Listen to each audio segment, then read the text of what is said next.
정말 항상 얘기하는 부분이지만 인간이 힘들면 뭘 놓은다고 했죠? 가장 작은 걸 놔요. 어디 봅시다. 아까 그리고 머랭님 고민 상담 한번 해볼게요. 이거. 25세 여성입니다. 남동생이 교통사고로 세상을 떠났어요. 아빠랑 셋이서 새로 지은 집에서 사는데요. 둘이 어떻게 살아야 할까요? 뭐 산 사람은 살아야죠. 내가 저런 죽음에 대한 이야기들을 나한테 물어보면 사실 나도 되게 부담스럽고 어려워요. 왜냐면은 그 감정을 내가 뭐 이렇게 얘기한다고 했을 때 사실은 대체로 사사로운 고민이나 세상 이야기들을 할 때는 조금은 몰라도 그냥 얘기할 때가 있어요. 부담이 좀 적죠. 근데 이런 가까운 사람의 어떤 죽음이나 이런 걸 얘기할 때는 나도 되게 부담스럽더라고. 물론 어느 정도의 부담감은 갖지만 이거는 참 유난히 부담스러운 이제 내용의 이야기야.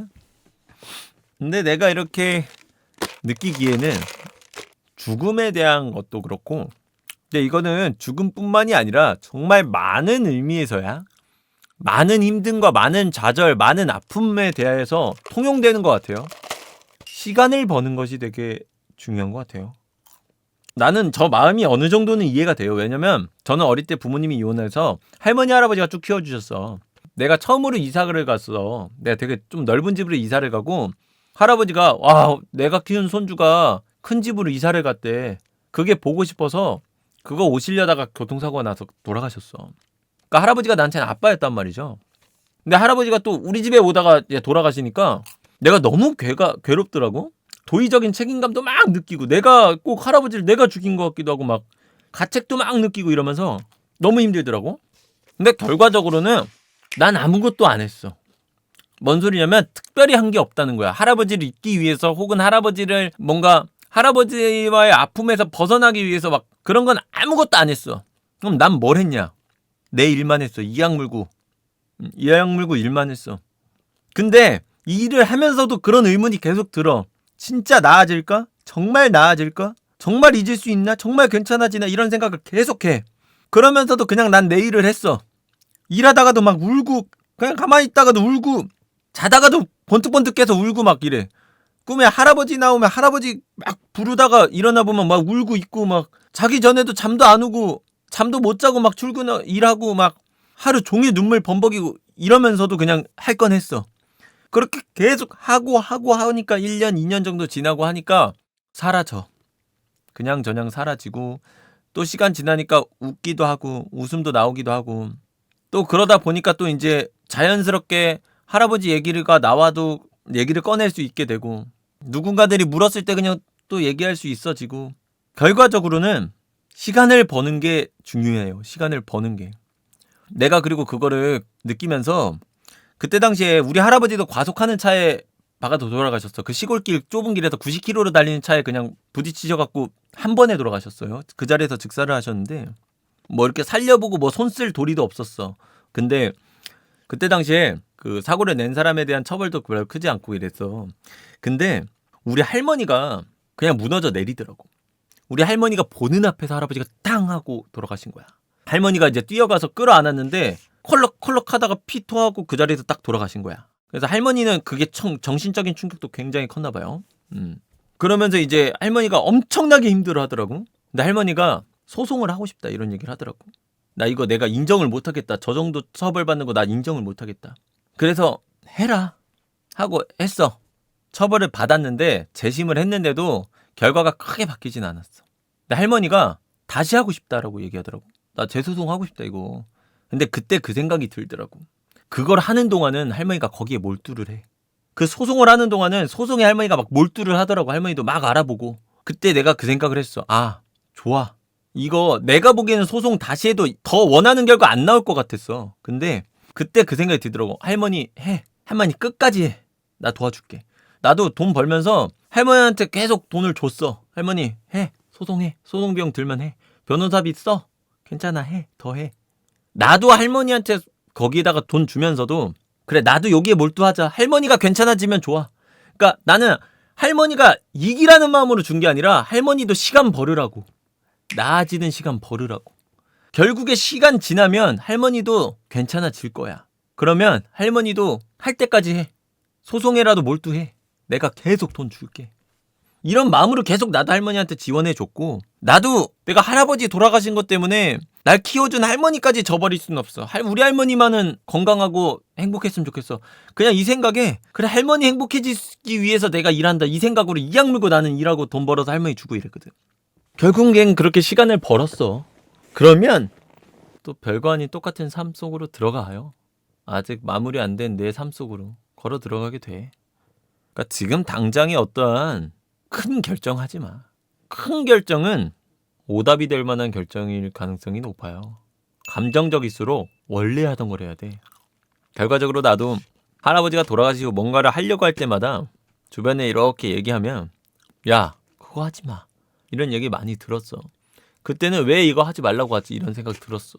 시간이 지나고 돌아보니까 안 하길 잘했다는 생각이 들어. 그러니까 이성적으로 생각하면 나도 이거 안 해야 된다는 걸 알았던 거야. 근데 너무 큰 고통인 거죠 어떻게 보면. 그러니까 내가 감당할 수 없는 나란 사람이 가지고 있는 어떠한 정신적 에너지를 넘어선 고통이라는 거지. 그러니까 이성적인 판단을 하는 부분이 끊어진 거고 내가 이게 이성적으로 판단했다고 착각을 하는 거지. 그러니까 주변 사람들이 보기에는 말도 안 되는 행동이니까 하지 말라고 하는 거야. 근데 내 머릿속으로는 계속 그게 나도 이성적으로 판단한 건데 라고 생각을 하고 착각하는 거거든.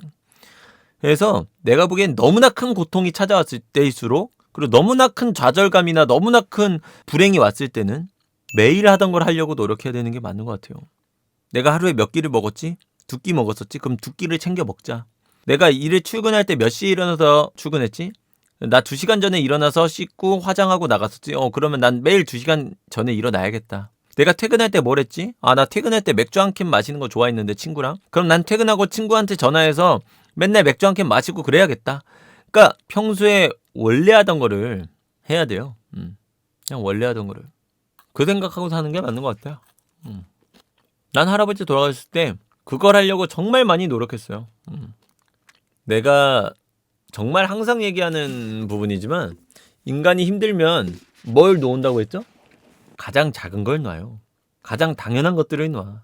밥 먹고 제 시간에 자고 취미, 좋아하는 음식, 친구 만나기 이런 되게 소소하고 당연한 것들을 놔버려. 원래 하던 대로 내 평소대로 하나도 빠짐없이 다 해라. 다른 거 할 생각하지 말고. 감정적일수록 내 판단이 틀릴 가능성이 높아진다. 그러니 판단하지 말고 파악해라. 내가 원래 하던 게 뭔가 파악하고 그걸 해라. 그냥 아무 생각 없이. 내가 해줄 수 있는 얘기는 끝. 근데 그리고 이렇게 얘기하고 다니는 거는 오늘이 끝이었으면 해요. 개인적으로는. 나 할아버지 돌아가시고도 방송에서 할아버지 얘기 거의 안 했거든. 왜냐면 이거 되게 무거운 얘기야. 누군가의 죽음에 대한 이야기는. 그 인간 누구나 공감대를 가지고 있어. 이거 내가 얘기하면 여기 있는 사람들 지금 다 힘들어. 그러니까 나 살겠다고 지금 이 사람들 다 힘들게 하는 거거든. 그리고 나도 점점 이 사람들한테 의지해. 누군가들한테 계속 의지해. 내 고통이나 아픔을 계속 의지하게 돼. 그러면 나 스스로도 고통에서 벗어날 수가 없어. 그거는. 그러니까 물론 어떤 위로라든지 이런 것들 충분히 도움은 되지만 그게 반복되는 건 그렇게 좋지가 않아요. 내 고통에 대한 책임감을 내가 갖지 않는 거예요. 내 감정에 대한 책임감을 내가 안 가지려고 해요. 어느 순간부터. 왜? 위로받고 하면 순간적으로는 편하거든. 마음이 편하거든. 막 이렇게 얘기하고 사람들이 막 위로해주면 그거 마음이 편하거든. 그게 약간 뭔가 술이나 이런 거랑 비슷한 거야. 그럼 이게 중독돼. 그게 반복적으로 일어나기 시작하면 그리고 사람들한테 미움을 받아요. 왜? 내가 사람들한테 고통을 주는 거니까. 한 번이야 동정심, 어떠한 슬픔, 동감, 공감 등으로 위로해 줄 수 있지. 따뜻하게. 근데 그게 한 번이 되고 두 번이 되고 세 번이 되고 반복되면 이들도 고통스럽고 힘들거든. 인간은 저마다의 아픔을 가지고 있으니까. 나도 고통스러운 거 있는데 한두 번 얘기했으면 됐지 뭐 언제까지 얘기하려고 이런 생각이 들거든. 그러면 주변 사람들을 잃을 수도 있고 거리가 좀 멀어질 수도 있고 그렇기 때문에 이거 이상의 말은 솔직히 어디 가서도 못 들을 것 같아. 결국에는 지금 내가 하는 얘기든 뭐 채팅창에 하는 얘기든 이 수많은 사람들이 얘기하는 것들은 다 거기서 거기죠. 위로는 결국 정해져 있으니까요. 해줄 수 있는 거는. 그렇기 때문에 오늘 끝으로 마음을 가라앉히고 스스로 천천히 한번 삭혀 보시길 바랍니다.